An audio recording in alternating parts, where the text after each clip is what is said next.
जय जगन्नाथ सामान श्रीमद् भगवत गीता सी तो गला 48 और 49 पृष्ठा ये तो गोटे गोटे अध्याय बहुत बड़ बड़ से सब तो एकाथरे कही होनी दी एपटा एपट दी फर्द गोटे थर कहूँ तार श्लोक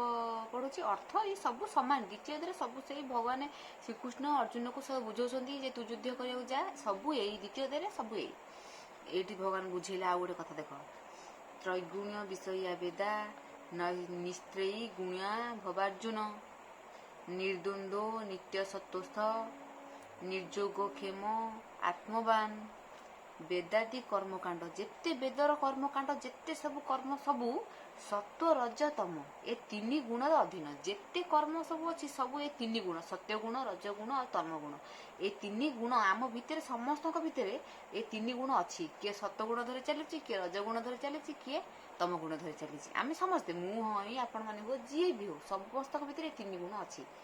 मनुष्य एथिरे मन देले संसार बंधन पड़े आम मैंने संसार बंधन पड़ुचे ये तीन गुण मन दौचे बोली मु भी हई मो कथा भी कहूँ मु भी जो दुख कष्ट पाऊँगी कि जहाँ चिंता करुँची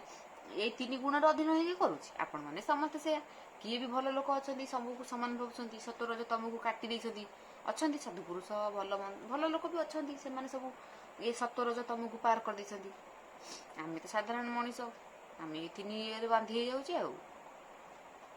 संसार बंधन में पड़ी सत्वगुण धरी समस्त समान मन करे एणु त्रिगुण को छाड़ी आत्मा को ध्यान कर आसक्ति शून्य हुआ भगवान ये कहते सत्व रज तम ए तीन टा हूँ बंधनर कारण ये तीन टा को छाड़ीदेव सी आसक्ति शून्य हुए ए तीन आसक्ति शून्य हुआ देखिए ये तीन गुण को छाड़ी आत्मा को ध्यान कर आसक्ति शून्य हुआ ये तीन गुण को छाड़ी दियो भगवान भी ये निजे कहते सत्व रज तम ये 50 पृष्ठ अच्छी ये त्रिगुण को छाड़ी आत्मा को ध्यान कर आसक्ति शून्य हुआ ये त्रिगुण को छाड़ी दियो और भितर जो आत्मा अच्छी से आत्मा को ध्यान करे आत्मा भितर ही भगवान अच्छा ए त्रिगुण को छाड़ी आत्मा को ध्यान कले आम भगवान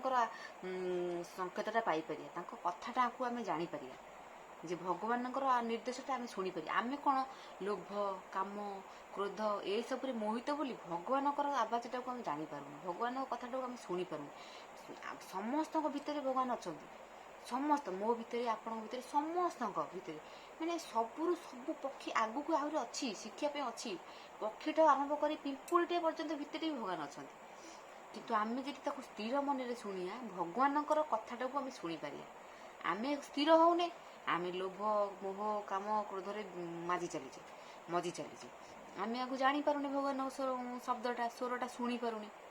से आम हईराण होचे दुख सुख पाऊचे भगवान ये निजे कहते ये त्रिगुण को छाड़ी ये त्रिगुण को छाड़ आत्मा को ध्यान कर आत्मा को ध्यान कले तुम ठीक तत्व जापर एपटे आइला देख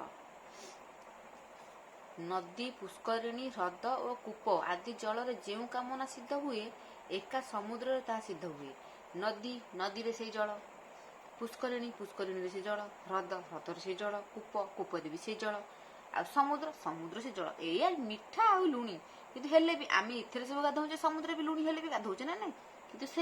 सब तो सामान ना सिद्ध हुए भगवान कहते सिद्ध हुए सबू सामान तेणुक अर्थात वेद मार्गादी जो कर्म जो फल मिले कर्मर फल एका ब्रह्मदर्शी से फल पाए तेणु कर्मर अधिकारी हुआ किंतु फल आशा रखना भगवान ये कहते 50-51 पृष्ठार ये सब तो उल्टिया देखा आपण मन घर जी श्रीमद् भगवत गीता थब गोटा बजार भी मिलूँ देखिए आनी सब पढ़ु डेली पढ़ु आपको शुणिले बोली नुह सबुदिन सका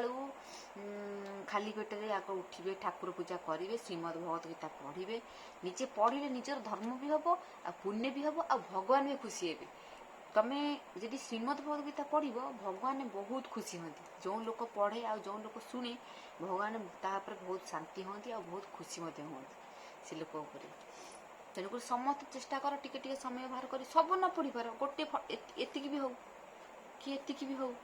एतिक हो कि एतिक हो जी हो टिके हो गोटे फल हो खाली श्लोक न पढ़ खाली अर्थ नदी पुष्करणी ह्रद कूप आदि जल जो कामना सिद्ध हुए एतिक जो एतिक पढ़ कि नहीं भगवान खुशी है भगवान तेणु कर्म अधिकारी हुआ मात्र फल आशा रख ना कर्म आसक्त हुआ अकर्म आसक्त हुआ नहीं तेणु भगवान ये कहते कर्म कर तुम जहाँ सब कर्म तुम भाग्य लिखा है सब कर्म कर कि फल आशा रखना ଯେ ମୁଁ ଏଇ କାମଟା କରିଦେଲି ମୋତେ ଏଇ ଫଳ ମିଳିବ, ମୁଁ ସେ କାମଟା କରିଦେଲି ମୋତେ ସେ ଫଳ ମିଳିବ ନା।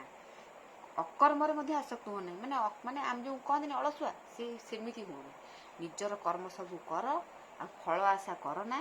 ଯେତିକି କର୍ମ ତମ ଭାଗ୍ୟରେ ଲେଖା ହେଇଛି ତମ କର୍ତ୍ତବ୍ୟ କର୍ମ ତେବେ କର। ଭଗବାନ ଏଇଠି ବୁଝେଇଛନ୍ତି 51 ପୃଷ୍ଠାରେ। ଜୟ ଜଗନ୍ନାଥ।